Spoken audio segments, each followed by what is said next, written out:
তুমি ক্লান্ত? মনে হচ্ছে সবাই এগিয়ে যাচ্ছে আর তুমি একই জায়গায় আটকে আছো। অফিস যাওয়ার সময় ভিড় বাসে দাঁড়িয়ে থাকো, ট্রেনের ধাক্কা খেতে খেতে নিজেকে এটা জিজ্ঞাসা করো, এটাই কি আমার জীবন?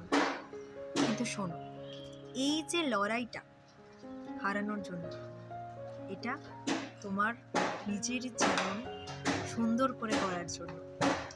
যারা আজকে তোমাকে ইগনোর করছে, কাল তারাই তোমাকে এক্সাম্পল হিসেবে দেবে।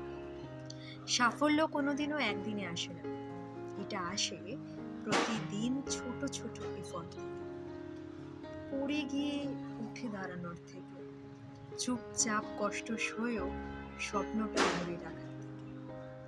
তুমি অর্ডিনারি নও, তুমি এমন একটা প্রসেসে আছো যেখানে তুমি নিজেকে অনেক অনেক ভালো করবে নিজের কর্মে।